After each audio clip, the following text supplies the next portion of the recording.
बिस्मिल्लाहिर्रहमानिर्रहीम।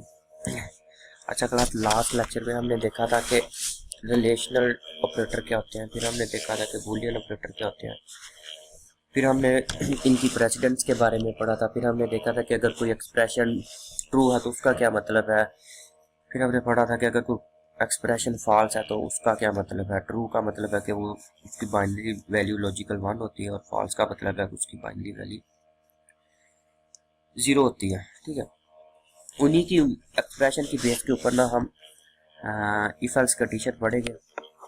If else के अंदर हम पढ़ेंगे कि वन वे सिलेक्शन क्या होती है, टू वे सिलेक्शन क्या होती है। अगर एक इफ के अंदर काफ़ी सारी स्टेटमेंट चलानी हो उसको कंपाउंड स्टेटमेंट बोलते हैं, वो कैसे चलाते हैं। या मल्टीपल इफ एंड एल्स इकट्ठे कर दिया जाए तो उनको नेस्टेड इफ बोलते हैं, वो कैसे चलनी है। ठीक है, इनकी स्टेटमेंट आपस में कंपेयर कैसे होती है। और इफ के अंदर हम देखेंगे कि अगर इक्वल टू एक साइन होता है इक्वल टू का और एक साइन यूज होता है प्रोग्रामिंग के अंदर इक्वल टू का, वो क्या इन दोनों के अंदर क्या फ़र्क है। ठीक है, इनपुट फेलियर स्टेट का क्या मतलब है।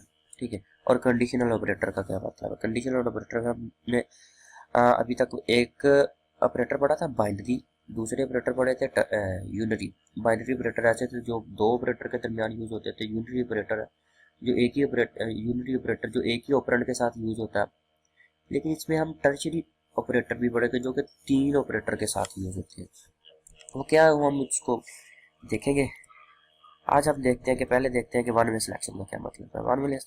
वन वे सिलेक्शन का मतलब है कि अगर ये वाला एक्सप्रेशन सही है तो ये वाली स्टेटमेंट चलेगी, अगर ये वाला एक्सप्रेशन नहीं से फॉल्स है। अच्छा, अगर मैं कहता हूँ सही उसका मतलब है कि ट्रू, अगर मैं कहता हूँ गलत उसका मतलब है फॉल्स। इसका प्रोग्रामिंग के अंदर मतलब है कि लॉजिकल वैल्यू अगर ट्रू है तो लॉजिकल वैल्यू 1 है, अगर फॉल्स है तो लॉजिकल वैल्यू 0। तो वन वे सिलेक्शन का मतलब है कि अगर ये वाला लॉजिकल 1 है तो ये वाली स्टेटमेंट चलेगी, अगर ये वाला लॉजिकल 0 है तो ये वाली स्टेटमेंट नहीं चलेगी। इसको सिंपल टर्म में आप ये कह सकते हैं, अगर यहाँ एक्सप्रेशन की वैल्यू ट्रू है तो ये स्टेटमेंट चलेगी, अगर इस एक्सप्रेशन की वैल्यू फॉल्स है तो ये स्टेटमेंट नहीं चलेगी। और ये जो ट्रू एंड फॉल्स है ये मैंने पहले भी बताया था, ये क्या है, रिजर्व वर्ड है। ठीक है, इसको देखना, the statement executed if the value of the expression is true. जैसे कि मैंने बताया था कि ये वाली स्टेटमेंट चलेगी अगर इस एक्सप्रेशन की वैल्यू ट्रू हो जाएगी। अगर ये वाली एक्सप्रेशन की वैल्यू फॉल्स हो जाए तो जो इसके नीचे वाली स्टेटमेंट लिखी है वो बाईपास हो जाएगी। बाईपास हो जाने का मतलब ये कि ये इसको ओमिट कर देगा, इस स्टेटमेंट को छोड़ के इससे नेक्स्ट वाली स्टेटमेंट को चलाएगा। ठीक है, तो जो इफ है और एल्स है, एल्स तो अभी तक हमने पढ़ा नहीं, लेकिन जो इफ है ये प्रोग्रामिंग के अंदर ना एक रिजर्व वर्ड के तौर पे यूज होता है। तो आगे हम देखते हैं कि वन वे सिलेक्शन का फ्लो चार्ट क्या होता है। ठीक है, फॉर एग्जांपल कि ये वाला प्रोग्राम स्टार्ट हुआ, इस एक्सप्रेशन की जो वैल्यू है वो एवेल्युएट करेगा। अगर तो लॉजिकल ट्रू हो तो वो क्या करेगा कि ये वाली स्टेटमेंट चला देगा, अगर लॉजिकल फॉल्स हो तो अगले वाली स्टेटमेंट चला देगा। सॉरी, अगले वाले को स्टेटमेंट होगी तो अगले वाली चला देगा, अगर नहीं होगी तो उसको एंड कर देगा। ठीक है, तो ये वाली स्टेटमेंट ओमिट कर देगा कि अगर ये एक्सप्रेशन फॉल्स हो गया तो। ठीक है, वन वे सिलेक्शन की एग्जांपल देख लेते हैं। ये देखें, सपोज ये एक वैलिड कोड लिखा गया। वैलिड कोड का मतलब है कि ऊपर पूरे हेडर फाइल इंक्लूड करके, मेन इंक्लूड करके, सब कुछ करके, यूजिंग नेम स्पेस लिख के और बीच में ये लिखा हुआ करली ब्रैकेट्स के अंदर। ठीक है, और यूजर से पूछ रहा है कि स्कोर एंटर करो। सपोज यूजर ने कोई भी स्कोर एंटर कर सकता है, तो हम उसी के बेस पे लगाते हैं कि अगर तो स्कोर है वो 60 से अबव है तो ग्रेड पास, ग्रेड के ऊपर क्या प्रिंट कर देंगे, पी। अगर सपोज तो वो 60 से लेस एंटर करता है तो हम क्या करेंगे कि हम नहीं करेंगे, ये जो कंपाइलर करेगा कि इस वाली लाइन को स्किप कर देगा, क्योंकि ये वाली जो grade is equal to P लिखा है ना, लेटर कैरेक्टर पी, ये वाली लाइन इस इसके स्कोप के अंदर आती है। स्कोप के अंदर आती है मतलब इसके इन्फ्लुएंस के अंदर आती है कि अगर ये वाली स्टेटमेंट ट्रू होगी तो ये वाली लाइन चलेगी, अगर ये वाली स्टेटमेंट फॉल्स होगी कि ये वाली लाइन नहीं चलेगी। इसका मतलब है कि ये जो grade is equal to P ये लाइन लिखी है, ये चलनी है या नहीं चलनी, ये डिपेंड करता है कि ये जो ऊपर पेरेंथीसिस के अंदर एक्सप्रेशन लिखा है ये ट्रू है या फॉल्स है। अगर तो ये ट्रू है तो ये स्टेटमेंट चलेगी, अगर ये फॉल्स है तो ये स्टेटमेंट नहीं चलेगी। ठीक है, इसकी एक हम एग्जाम्पल देख लेते हैं कि उसका क्या मतलब है। सही है, एग्जाम्पल में वो कर रहा है कि यूजर से एक नंबर एंटर करवा रहा है, अगर तो वो यूजर नंबर माइनस में एंटर कर देता है, नेगेटिव एंटर कर देता है, तो प्रोग्राम क्या करेगा कि उसकी एब्सोल्यूट वैल्यू प्रिंट करेगा। एब्सोल्यूट वैल्यू का मतलब है कि सिर्फ उसकी मैग्नीट्यूड प्रिंट करेगा, उसके साथ साइन नहीं प्रिंट करेगा, मतलब कि उसको पॉजिटिव बना के प्रिंट कर देगा। ठीक है, ये उसका प्रॉपर सिंटैक्स है। यहाँ से लाइन नंबर 1 से देख लेते हैं। एक हमने वेरिएबल टेम्प करवा लिया जिसके अंदर हम थोड़ी देर के लिए वो वाला नंबर स्टोर करवाएंगे, और एक हमने नंबर वेरिएबल डिक्लेयर कर लिया इंट टाइप का, और एक वेरिएबल टेम्प डिक्लेयर कर लिया इंट टाइप का। ठीक है, पहले यूजर से पूछते हैं कि नंबर एंटर करो, यहाँ से यूजर ने नंबर एंटर कर दिया और उस नंबर को हम रखवा लेते हैं टेम्प के अंदर। ठीक है, अब ये देखें जो भी वैल्यू नंबर के अंदर है, सपोज वो नेगेटिव भी हो सकती है, वो पॉजिटिव भी हो सकती है। नेगेटिव होगी तो हम क्या करेंगे कि उसको पॉजिटिव बना के वैल्यूज की प्रिंट करेंगे। अगर वो पहले ही पॉजिटिव तो उसको एज इट इज प्रिंट कर देंगे। ये देखें, ये लाइन नंबर 5 के अंदर वो इफ कंडीशन लगा रहा है। वो कहता है कि if number less than zero होने का मतलब है कि वो नेगेटिव है। ठीक है, वो कहता है अगर यहाँ ये एक्सप्रेशन चेक कर रहा है कि अगर नंबर लेस देन 0 है, सपोज ये नंबर वाकई ही लेस देन 0 है, अगर लेस देन 0 हुआ तो ये जो पेरेंथीसिस के अंदर चीज लिखी है ये इसका आंसर ट्रू आएगा। अगर ट्रू आएगा तो ये वाली स्टेटमेंट चलेगी, number is equal to minus number. तो क्या करेगा कि इस नंबर को माइनस से मल्टीप्लाई करके नंबर के अंदर ही स्टोर कर देगा। ठीक है, अगर ये स्टेटमेंट फॉल्स आ जाती है, फॉल्स आने का मतलब है कि वो जो नंबर एंटर करता है वो ग्रेटर देन 0 है। ग्रेटर देन 0 का मतलब कोई भी एक से लेके पॉजिटिव नंबर एंटर करता है। अगर पॉजिटिव नंबर एंटर करता है तो ये वाली एक्सप्रेशन का आंसर फॉल्स आएगा। अगर फॉल्स आएगा तो ये वाली जो लाइन नंबर 6 लिखी है ना, इसको ओमिट कर देगा। मैं तो रिपीट कर देता हूँ, अगर इफ एल जो इफ लिखा है इसके जो पेरेंथीसिस के अंदर एक्सप्रेशन की वैल्यू फॉल्स आ जाए तो ये जो लाइन नंबर 6 वाली लिखी है ना, number is equal to minus number, ये वाली लाइन ओमिट हो जाएगी। अगर ये ट्रू आएगा तो ये वाली लाइन चलेगी। ठीक है, और अगर ये ट्रू आएगा तो ये वाली लाइन चलेगी, उसके बाद ये वाली लाइन चलेगी। अगर ये वाला एक्सप्रेशन फॉल्स हो जाएगा तो लाइन नंबर 6 स्किप हो जाएगी, उसके बाद लाइन नंबर 7 चलेगी। ठीक है, लाइन नंबर 7 अगर ये वाली फॉल्स हो जाती है तो लाइन नंबर 7 के अंदर जो भी नंबर हमने टेम्प के अंदर रखवाया था उसी को प्रिंट कर देंगे। लेकिन अगर लाइन नंबर 6 चलेगी तो उसके बाद क्या होगा कि वो नेगेटिव को पॉजिटिव बना के उसके बाद लाइन नंबर 7 चल जाएगी। ठीक है, ये नीचे देखिए उसने सैंपल रन के अंदर एंटर किया है कि उसने एंटर ये माइनस के कर दिया है, तो एब्सोल्यूट वैल्यू को प्रिंट करने लिए यह वाला एक्सप्रेशन ट्रू आएगा तो इसका मतलब है कि ये वाली लाइन चलेगी, उसके बाद उसके नंबर की वैल्यू को प्रिंट कर देगा। मतलब कि ये वन वे सिलेक्शन है कि ये वाली स्टेटमेंट चलनी है या नहीं चलनी है, डिपेंड करता है कि इफ के अंदर जो भी एक्सप्रेशन लिखा है वो ट्रू आता है या फॉल्स आता है। ठीक है, तो वन वे एक और एग्जांपल देख लेते हैं। ठीक है, अब देखें if score less than is equal to greater than is equal to 60। अब देखिए इसमें ना सिंटैक्स एरर है।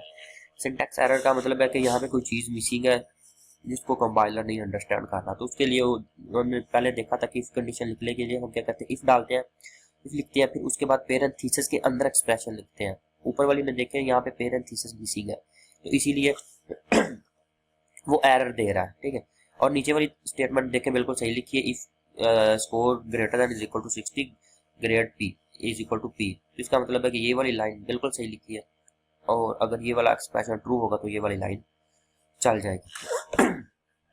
कहीं ये स्लाइड का मतलब यही था कि अगर इसको जो भी एक्सप्रेशन है इसका उसको पेरेंथीसिस के बगैर लिखेंगे तो वो सिंटैक्स एरर आ जाएगा। ठीक, बाद में देखेंगे सिंटैक्स एरर क्या है और लॉजिकल एरर क्या है, लेकिन अभी तक यही याद रखें कि अगर कोई चीज़ मिसिंग है, कोई ग्रामेटिकली मिस्टेक है तो उसको सिंटैक्स एरर बोलते हैं। ठीक है, अब आज आगे आते हैं two way selection. Two way selection का मतलब है कि आइदर स्टेटमेंट 1 एग्जीक्यूट होगी और स्टेटमेंट 2 एग्जीक्यूट होगी। ऊपर वाले में हमने क्या देखा था कि अगर जो भी इफ के पेरेंथीसिस के अंदर एक्सप्रेशन लिखा है अगर वो ट्रू आ जाता है तो उससे नीचे वाली स्टेटमेंट चल जाती है, अगर फॉल्स आ जाता है तो उससे नीचे वाली मतलब उसके बिल्कुल नेक्स्ट वाली स्टेटमेंट नहीं चलती। ठीक है, टू वे सिलेक्शन का मतलब है इसके अंदर इफ एंड एल्स इकट्ठे यूज होते हैं। ठीक है, इसका सिंटैक्स देख लेते हैं, इसको फिर हम समझ भी लेंगे थे ये है क्या। ये देखें ये एक्सप्रेशन लिखा है, अगर इस एल्स वाली स्टेटमेंट को अभी थोड़ी देर के लिए आप इग्नोर कर दें, ऊपर वाली स्टेटमेंट जो हमने पीछे पढ़ी है वही है। अगर एक्सप्रेशन का वैल्यू का जो भी एक्सप्रेशन है वो एवेल्यूट होके इसका आंसर ट्रू आता है, ठीक है। तो ये वाली स्टेटमेंट चलेगी। अगर इसका आंसर फॉल्स आता है तो ये वाली स्टेटमेंट तो ओमिट होगी, उसके बाद वो एल्स चेक करेगा। तो फिर क्या करेगा कि ये वाला अगर एक्सप्रेशन फॉल्स है तो एल्स में जाके स्टेटमेंट 2 चला देगा। अगर ये वाला एक्सप्रेशन ट्रू है तो उसके बाद स्टेटमेंट 1 चलेगी और एल्स वाली ओमिट हो जाएगी। सही है, मैं रिपीट कर देता हूँ, स्टेटमेंट 1 चलनी है या स्टेटमेंट 2 चलनी है, डिपेंड करता है कि जो इफ के अंदर एक्सप्रेशन है वो क्या है, उसकी वैल्यू क्या है। अगर तो ये ट्रू है तो ये चलेगी, स्टेटमेंट 1 चलेगी और स्टेटमेंट 2 ओमिट हो जाएगी। अगर ये फॉल्स है तो स्टेटमेंट 2 चलेगी, स्टेटमेंट 1 ओमिट हो जाएगी। इसका मतलब है ये टू वे सिलेक्शन है, या आइदर स्टेटमेंट 1 एग्जीक्यूट होगी और स्टेटमेंट 2 एग्जीक्यूट होगी depending upon the value of the expression, ठीक है। ये देख लेते हैं, if the expression is true the statement 1 is executed, ठीक है, अदरवाइज स्टेटमेंट 2 इज एग्जीक्यूटेड, ठीक है। ये जो एल्स है और इफ है ये दोनों के दोनों रिजर्व वर्ड है, ठीक है। उसके बाद टू वे सिलेक्शन का हम फ्लो चार्ट देख लेते हैं, ठीक है। ये हमने पीछे पढ़ा था जब हम पढ़ रहे थे फ्लो चार्ट, उसमें हमने देखा था कि अगर इस वाले एक्सप्रेशन की आंसर ट्रू आ जाता तो स्टेटमेंट 1 चलेगी, इस वाले अगर एक्सप्रेशन वैल्यूट होकर आंसर फॉल्स आ जाता तो स्टेटमेंट 2 चलेगी। ये बिल्कुल ऊपर वाली जो हमने टू वे सिलेक्शन का सिंटैक्स देखा ना, उसी को उसने पिक्टोरल पार्ट के अंदर लेके आया कि either statement will be executed or statement 2, ठीक है। लेकिन दोनों स्टेटमेंट एट अ टाइम नहीं चल सकती, ठीक है। या तो स्टेटमेंट 1 चलेगी या स्टेटमेंट 2 चलेगी। ऐसा नहीं होगा कि स्टेटमेंट 1 भी चले और स्टेटमेंट 2 भी चले, एक टाइम पे एक ही चले, ठीक है, depending on the value of the expressions, ठीक है। अगर हम टू वे एक्सप्रेशन की कोई ना एग्जांपल देख लेते हैं तो जी ये वाला कोड मेरा ख्याल है कि हमने ना क्लास के अंदर डिस्कस किया था, जहां पे हमने एक प्रॉपर कोड लिखा था डेली वेजेस कैलकुलेट करने का। तब तो मैंने आपको इफ एल्स कंडीशन नहीं समझाई थी, लेकिन ये देखें, वो कह रहा है कि अगर ये डेली वेजेस का मतलब है कि वो जो भी वर्कर होते हैं वो परमानेंट नहीं होते, तो जिस दिन वो जाएंगे उस दिन वो काम करेंगे, उसको उस काम की पे मिलेगी, जिस दिन नहीं जाएंगे उसको उसके पे नहीं मिलेगी। उसका वेजेस कैलकुलेट करना है कि वो कहता है कि अगर तो उसके एक वीक के अंदर जो आवर्स हैं वो 40 से ग्रेटर है, ठीक है, और जो भी आवर्स 40 से अबव होंगे ना, पहले 40 घंटों को तो वो सिर्फ रेट से ही मल्टीप्लाई करेगा, और जो 40 घंटों से ज्यादा वाला ओवर टाइम होगा उसका पैसे उसको ज्यादा मिलेंगे, 1.5 टाइम ऑफ दी रेट मिलेगा, ठीक है। तो इसका कहने का मतलब, इसकी लॉजिक पे बाद में जाते हैं कि ये क्या, पहले इफ एल्स कंडीशन समझ लेते हैं, ठीक है। अगर तो उसने काम किया है एक वीक के अंदर 40 घंटों से ज्यादा, तो जो उसके पैसे हैं, जो उसके वेजेस हैं, वो इस फार्मूले के तहत कैलकुलेट होंगे, ठीक है। अगर उसने जो आर है काम किया है 40 आवर से कम, तो जो उसके वेजेस हैं वो इस फार्मूले के अकॉर्डिंग कैलकुलेट होंगे। इसका मतलब फॉर एग्जांपल उसने 50 आवर काम किया है, ठीक है, तो इसका मतलब है कि उसका जो वेजेस है, उसके पैसे हैं, वो इस फार्मूले के अकॉर्डिंग कैलकुलेट होंगे। अगर उसने 30 आवर काम किया तो इस फार्मूले के अकॉर्डिंग कैलकुलेट होंगे। इसका मतलब है कि या तो ये फार्मूला लगेगा या ये फार्मूला लगेगा, depending on the working hour, ठीक है। इसका मतलब है कि दोबारा रिपीट कर देता हूँ, अगर ये पैरेंथेसिस के अंदर जो भी वैल्यू लिखी है इसकी आंसर ट्रू आता है तो ये वाला फार्मूला चलेगा, अगर फॉल्स आता है तो एल्स वाली कंडीशन के अंदर जो भी स्टेटमेंट लिखी है ये वाला फार्मूला चलेगा, ठीक है। आज वाले लेक्चर को हम मेरा ख्याल है कि यहाँ तक ही रखते हैं। इसके बाद नेक्स्ट वीडियो में देखते हैं कि इसकी पूरी एक प्रॉपर इफ एल्स की ना एग्जांपल करते हैं, जिसके अंदर हम क्या करेंगे, ग्रेड वाला भी प्रिंट करवाएंगे, उसके बाद हम नंबर एंटर करवाएंगे और उसके कॉरेस्पॉन्डेंस क्या करेगा कि वो मंथ प्रिंट करवा देगा। फॉर एग्जांपल कि अगर मैं 8 एंटर करवाता हूँ तो वो अगस्त प्रिंट करवा देगा, अगर मैं 1 एंटर करवाता हूँ तो क्या करेगा कि वो जनवरी प्रिंट करवा देगा, ठीक है। वो डिपेंडिंग अपॉन के कंडीशन चेक करेगा कि हमने वैल्यू क्या एंटर की है, ठीक है जी। हो गया हमारा यहाँ तक।